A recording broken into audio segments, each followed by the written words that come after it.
biggest challenges Irrational faced when developing BioShock was figuring out a way to retain the feeling of a deep RPG while making the game accessible to a broader console audience. Ultimately, the team succeeded in creating an intricate system of weapon and character upgrades that gave the player choice and customization while keeping the gameplay fast, lean, and engaging.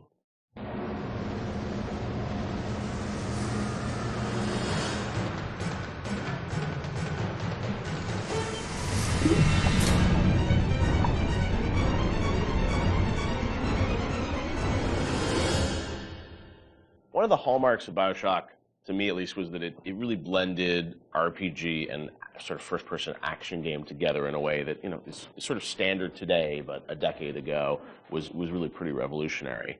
And I know for the team, I think at some point it became clear that you wanted this to work on consoles, not on PC, right? Well, both, yeah. Yeah. But so the idea of, doing a console game and a PC game, and doing something that sort of felt like a shooter but had much more depth. And I know in some of the early design docs you talked about sort of creating an FPS plus versus an RPG light. What was the difference in your mind between those two? I think for us, the big difference between System Shock and BioShock ended up being that System Shock was more about your character growth and BioShock was more about the environment. Because with System Shock, we really didn't have System Shock 2. We didn't really have either our team to make enough assets or the visual power to sort of make a really convincing environment. But as we started working on BioShock, the art team was so strong that the ability to tell a story within the environment became the most important thing about the game. And that was sort of not something we thought right at the beginning. That was not really a concept we had. But as we started building things, we could realize that the visual world was the star of this thing. The Rapture was really the star of this thing. And telling the story outside of cutscenes, telling it in the world, so the gamer could discover the story rather than us telling him the story, telling him or her the story. And it was still very much, for the time, I think for the time, quite different than what you had seen in terms of there wasn't a lot of growth in shooters. So It was still, I think, for the time, very, very revolutionary. But I think System Shock 2 was even more ahead of its time in terms of that growth thing, because we defocused a little bit. Primarily, part of it was just figuring out how to do that all on a console controller was very tricky.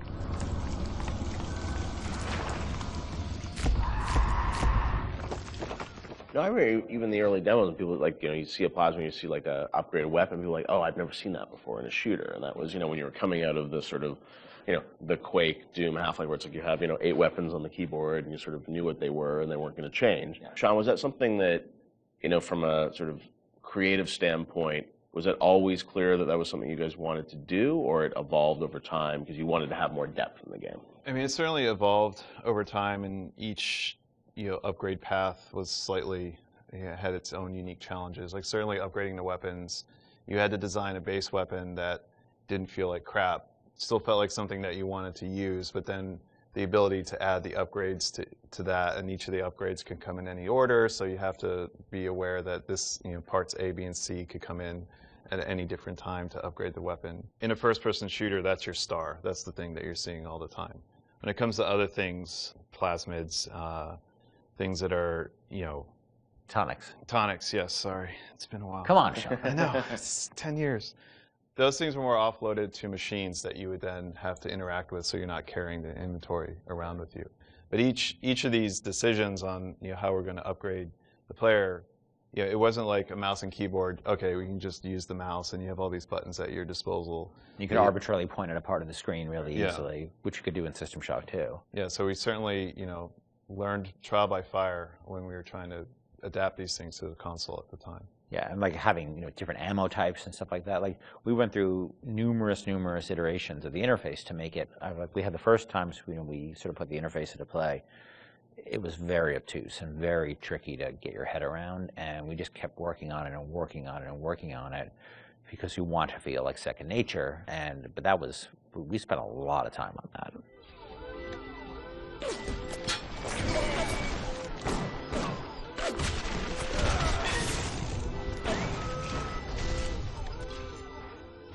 What motivated the idea of having so much choice in the way you could sort of play through this game? What was it to give the player a better sense of authorship over the experience, or what was driving that? I've always liked the idea of giving the player a lot of agency in terms of their play style and experimenting with the play style and trying different things and seeing what worked and didn't work and interacting with the environment. The notion that it's sort of a playground that you get to play around with and imprint your own desire on was great, because I think we were more skeptical about being able to do that with story at the time. In fact, so much to the point where that became almost like a joke. You know, that becomes the meta joke of the game of how little agency you have in your story. But agency in terms of how you play the experience and how you load out your weapons and how you interact with the environment, as compared to most shooters at the time, where basically like you can shoot them with a shotgun or shoot them with the the pistol. That was really important to us. So we spent a lot of time trying to make the world react in a way that you would expect and hope it to react when you tried something. Right. And some of those system or decisions we made about systems fed back into the narrative, like locking Adam behind Big Daddy and the little sister. Like, you can't get Adam unless you deal with the Big Daddy, which then becomes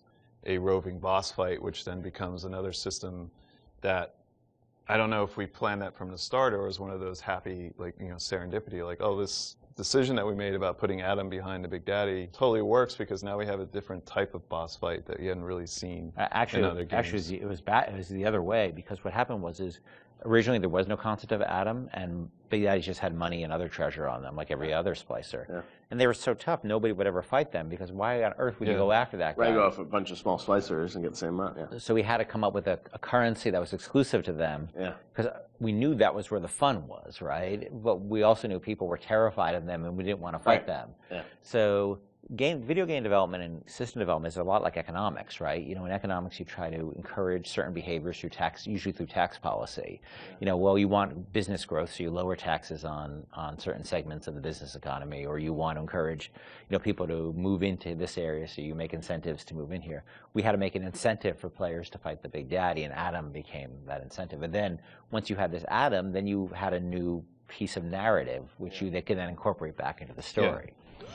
An old tasty Adam fucking drink.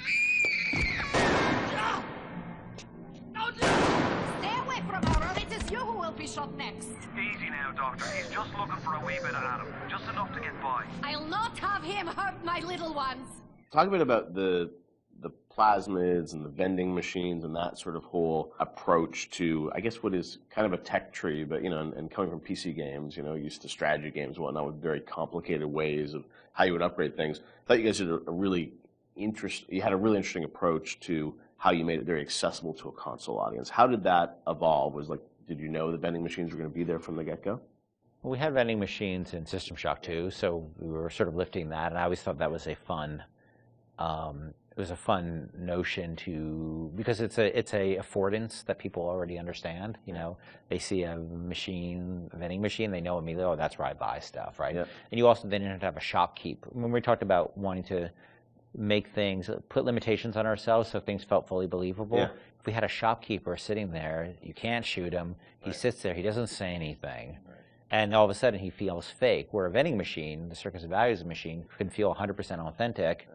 Despite the fact that it's selling like ammo and stuff like that, which is, But in an objectivist society where you don't have rules and regulations on that type of thing, it feeds back into the narrative. But you don't then break the fiction at all by having these characters who sort of don't really live and breathe in the world. So the vending machines became an important part of that, but we still want to give them character, and hence and so that clown image came from a piece of, that image is actually from like a fruit container or something from like the 1940s. Okay. And so we had a book of like royalty-free images, and I saw that image, and I'm like, let's put that clown on it, and we'll call it Circus of Values. And then, we wrote some lines for it, decided he'd be this sort of asshole clown, and then we hired the best actor in the world to play that part.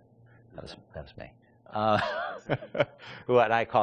My biggest Avengers, I didn't cost anything. I didn't know you were really. I was a clown. Yeah, I was a clown. I hear it in my head every day. My wife hates that voice. She hates that voice. You can give us a little of it right here. Welcome to the Circus of Values. She does not allow me to do that, so I do it outside of the house. Okay. But it allowed us to have something that felt very rich and very real, while being very limited at the same time.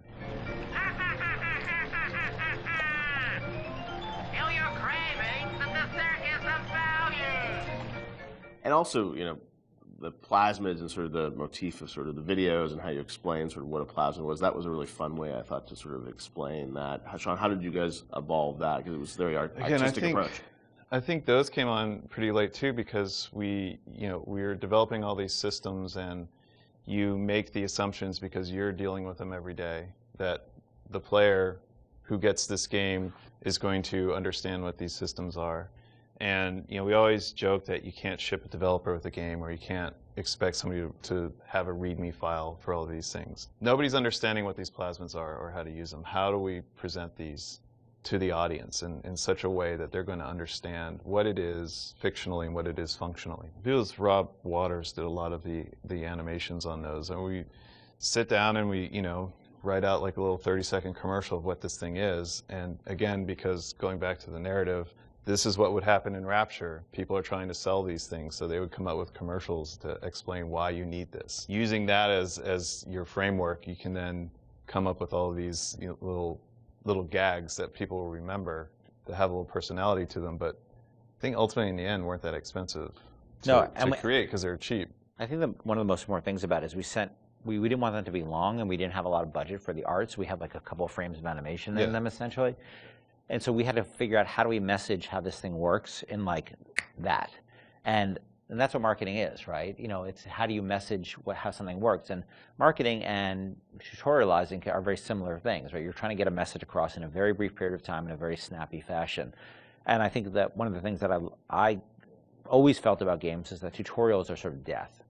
And because they're usually like, you go into a scene and there's like a shooting range or something like that, and narratively they never really make sense either. And they're so boring. And so we always try to put a big burden on ourselves of how do we train people while not letting them know they're being trained, and brevity is really important to that. So we had a bunch of art constraints on that, which also led to a bunch of writing constraints. And so those things were like, I don't even know if they were 30 seconds. Yeah, they were like really short. Seconds. Yeah, 15 seconds long. We had to explain a whole plasmid in that period of time. Yeah. And I think that was a good exercise, because it also made the game, it forced us to be concise and to really explain what this thing was like that. Throw objects at foes. You can even catch grenades and throw them back.